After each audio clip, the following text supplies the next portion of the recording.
Welcome to Beyond Death, where we examine near-death experiences from people who say they died, visited the other side, and came back. Today's first NDE comes to us from Lisa, who describes angels protecting her while she waited on God to decide if she would have to return to Earth or would be allowed to continue to the other side. Let's get into it. In July of 2019, I was in a car accident. A relative and me were on our way to spend a few days in upstate New York. We were about halfway to our destination when another car hit us from behind, and my relative lost control of the car. Our car flew across 2 lanes of traffic and crashed head-on into the concrete barrier on the highway going 65 miles per hour. The last thing I remember was the car was about to crash into the concrete barrier and thinking we were going to die. Suddenly, I was no longer in the car. I was in a black void. Everything, the walls, the ceiling, the floor was a mix of a blackish-gray color, and there was this really bright light behind the walls and ceiling that looked as if it was going to burst through at any moment. I have never seen anything like it. It is very hard to describe. I was all alone, and it was so quiet I could have heard a pin drop. It seems like I was there for a very long time waiting. I began to wonder where I was, and how did I get here? I look around, but there doesn't seem to be a way out, and there wasn't anyone there to ask. I realized that I don't have a body. I don't know how, but I just seem to be floating in midair. I am not scared. I am mostly just curious to find out where I am. I can see some movement in the distance. I can see a group of people in the far distance coming closer to me. When they get closer, I realize that they are angels. Suddenly, I am surrounded by at least a dozen angels. They are very short, maybe 4 feet tall and slender. They all have black shoulder-length hair and brown eyes. They are all wearing different colored gowns, some blue, red, pink, yellow, green, etc. Their faces are full of light. They stare at me. They look very stern. I would have been terrified, except their eyes were very kind and loving. We are able to communicate with each other without talking. They are able to read my thoughts and answer my questions before I even finish a thought. I am able to also partially read their mind when they answer my questions, but only what they let me see. I didn't think at the time that it was strange that I can communicate telepathically with them. It seemed perfectly natural. Only one angel talks to me. He seems to be in charge. The rest of the angels just look kindly at me with love in their eyes. Suddenly, I remember that I was in a car accident. I panic and wonder if I am dead. The angel tells me that I am not dead. He tells me not to be afraid. They are here to protect and take care of me. I am safe as long as I am with them, and they won't let anything bad happen to me. I can feel all of my anxiety completely melt away. I suddenly feel very safe, secure, and completely loved. I don't have a care in the world. I just feel so peaceful and happy that I wouldn't mind staying there forever. I ask the angel why I am here. We talk about the accident. I tell him that the car crashed into the barrier and ask him if I am going to die. He tells me that it hasn't been decided yet, and that's why I'm here. This is a waiting area. He turns and walks away a few feet. He looks up at someone I can't see and begins talking to them, but I can't hear what he is saying. He talks for a long time and occasionally pauses 3 or 4 times to turn around and look at me for a moment before continuing his conversation. Meanwhile, one of the other angels stands next to me and talks to me while this is going on. He tells me the first angel was talking to God about my situation. It hadn't been decided if I was to remain here or go back. He tells me not to worry. As long as I am here, I am safe. The angels will protect me and take care of me. If I have to go back, I shouldn't worry. The angels are always with me and would always protect and help me, even if I can't see them. I could talk to them and ask for help anytime. When I asked him if I could stay here with them, he told me that it wasn't up to the angels to decide this. It was up to him, he said, pointing at someone I couldn't see. We must always do what he wants, because he knows what's best for us. I tell him that it feels like time has stopped, and that I have been here for a very long time.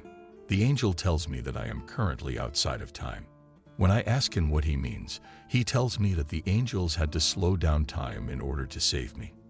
When I give him a look and ask him if he can do this, he nods and tells me that the angels can control time, temporarily slowing it down or speeding it up in order to do their job. He tells me that there is no time where we are, but if I go back, only a short time will have passed since the accident. The first angel comes back and tells me that it has been decided that I can't stay here, but have to go back. I suddenly find myself back in the car. The paramedic is standing over me. He tells me that I was in an accident. He asks me how I feel and if I am in any pain. Then he puts me in the ambulance. Up next, we have a rather interesting experience from Kathleen, who describes an experience in which she watched Jesus reach out from the heavens and call her father home. Let's get into it. On June 13, 2020, my father passed away in a nursing care center. I had no idea that my father was going to pass that day. I live over 200 miles away. At the time of his passing, I was in my backyard working with my husband building an extension patio. I was wide awake, and it was the middle of the afternoon. I do not use drugs and had not been drinking. At the time my experience started, I had been shoveling gravel from the driveway into a wheelbarrow and rolling it to the back patio, where my husband would then take over the wheelbarrow to roll it down a ramp into the lower patio. This event happened during a single trip from the front yard to the back.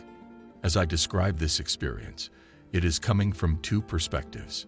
I believe there was a spirit me that experienced and witnessed the transitional event of my father's passing from this world, and there was the human me. As the human me, I am reflecting back on the spiritual experience through a lens of analysis and trying to connect the dots to make sense of what happened. During this event, the human me was pushing a wheelbarrow and has no recollection of how I moved from point A to point B.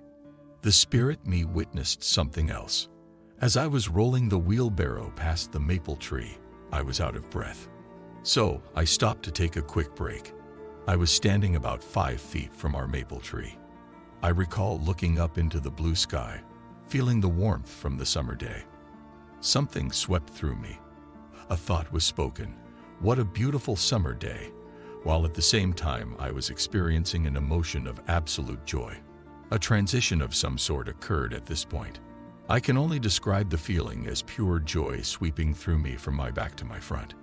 It was as if a giant smile was pasted across my face. I vaguely recall seeing some sort of golden apparition smiling back at me, a reflection. It was so quick.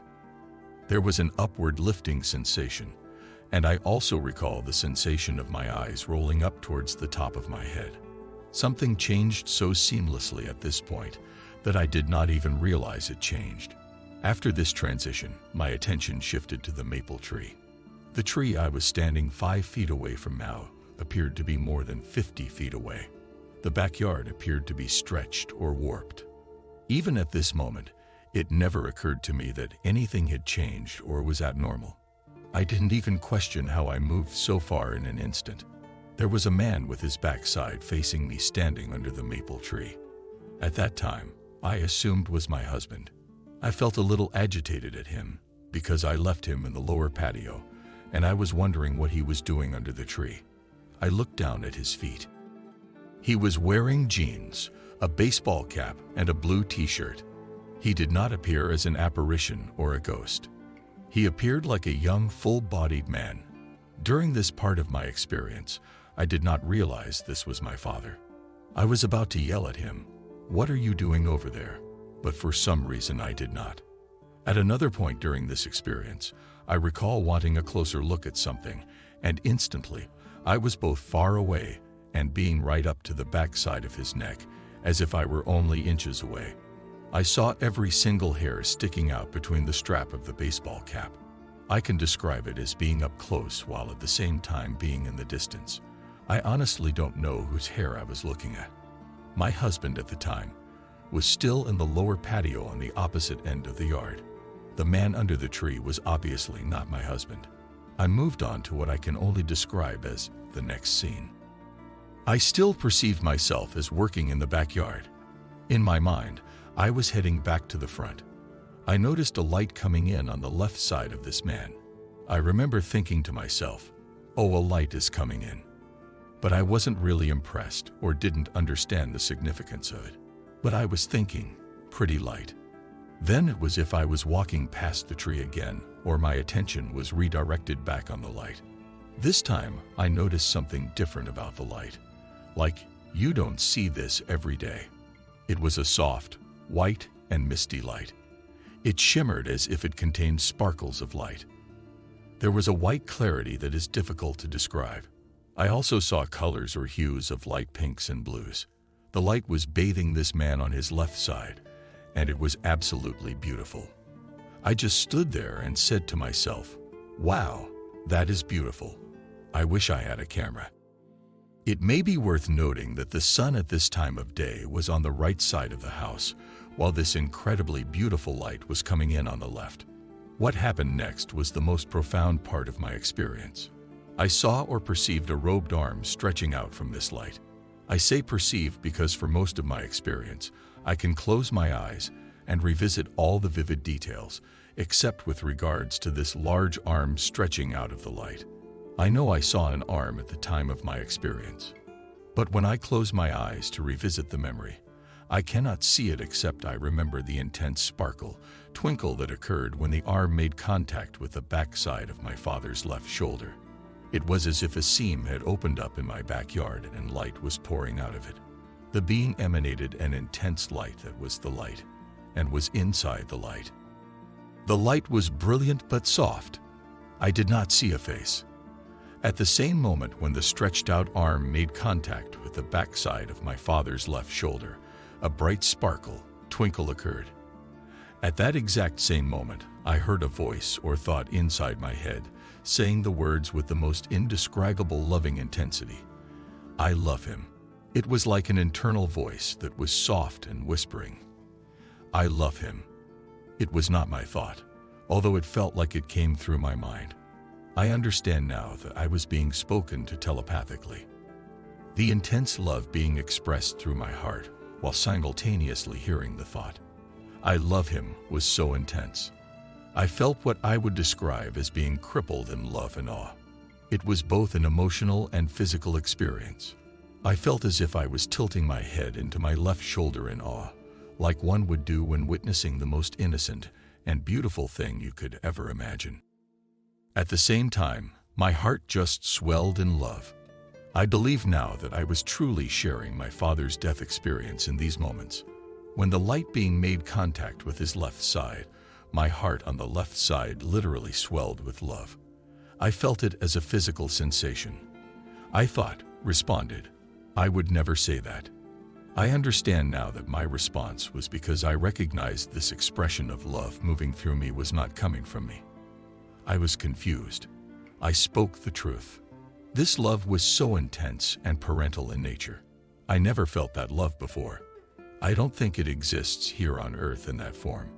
The closest thing that resembled that love was the love I experienced after giving birth to my children.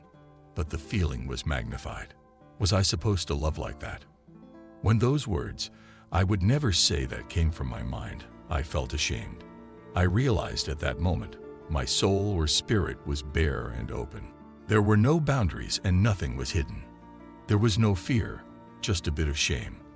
But the shame was quickly whisked away. At some point, I was no longer looking at my father. Maybe he wasn't there anymore, and my full attention was on the light. I was mesmerized by the beauty, the colors, the love, and the awe. I saw what looked like soft dandelion seeds floating and reflecting the light. Although they could have been bugs in my backyard, I remember them dancing in the light. I also saw something more solid in the light. It was a brilliant gold color, and it had a more fluid and solid density to it. I was trying to figure out what it was. Instantly, as if I moved by thought, I recall being inside what I would describe as the center of a sphere of soft, white static-like energy, like the television snow but finer. Windows were all around inside this sphere. The edges of these windows were like vignette, blended in this sphere of static white. The window in front was playing a high-definition hyper-real movie. The man walking in this movie was absolutely the backside of my father walking towards an old house. He was still wearing jeans, a t-shirt, and a baseball cap. The man whose backside was facing me in my backyard was the same man that I was watching in this movie. This is the first time I recognized my father, and he was a younger version of himself. He was walking towards a house in green grass. The house had a whitish-yellow wood siding. Although I never saw anyone else in this window but my father. I could hear a child giggling, and I could hear people laughing. I connected emotionally with the giggling child. It felt like a memory, but it is not a memory I recollect. It felt like someone was chasing the child, like when you play tag. The windows on the sides of the sphere I recall were blotted out, black and white blurs. Whatever was playing in those windows I could not see. The next thing I recall was the sensation of putting or dropping the wheelbarrow down by the lower patio where I left my husband working. My physical vision was black, but being blotted back in quickly. There was a tug or a pull. It felt like soft sand was being poured into the top of my head, and it tickled the back of my eyes.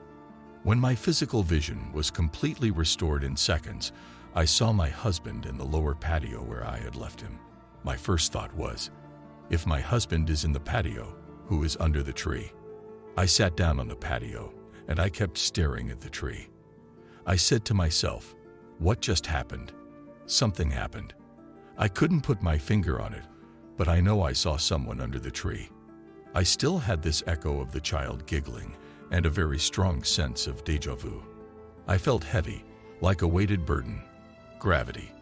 I was trying to plug reality into it. I thought, did I mistake the barbecue grill for a person? Was I daydreaming?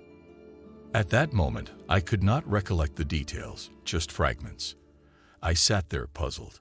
All I recalled at that moment was that I saw a man under the tree, but no one was there. There was only the essence of a lingering memory of a picnic and the giggling child. Eventually, I just shrugged it off and went back to work. Oddly, I was full of energy, and I even outworked my husband. It was late in the evening. We decided to call it a day, and that is when I noticed my phone had been blowing up with messages from my brothers and sisters. I did not get to read them because at that same moment, my brother called me and said, "How are you taking it?" I told him that I did not know what he was referring to, but that I am assuming our father has passed. We talked for a while. I took a shower and ate a small dinner. Later, I was alone and reflecting on the day. I read through the text messages and then thought about what I was doing when my father passed. Then it all came back to me, everything and every detail. I remembered everything I described above. I was so elated, I started telling my husband, then other family members. All I kept saying was, I'm not special, but I saw Dad go to heaven. I now have a million new questions about life. I don't know if this experience was just for me. I understand clearly that I am not any more special than anyone else, as we are all loved and all special. What I do know is that when other people shared their experiences, I felt validated, that I wasn't losing my mind or alone. There are many events and dreams in my life that occurred prior to this experience. I refer to them now as guideposts or synchronicities, and many that occurred after. This experience was significantly different because I was wide awake and it was the middle of the afternoon. I now pay close attention to everything in my life. I don't believe any of it is by accident or by coincidence. Notes from Beyond Death. I have left links in the description to both of the experiences you have just heard. Lisa and Kathleen both have question and answer portions immediately following their experiences for anyone that wishes to do further research. If you have had a near-death experience that you would like to share on this channel, please send it into the email listed in the description. Until next time, stay blessed.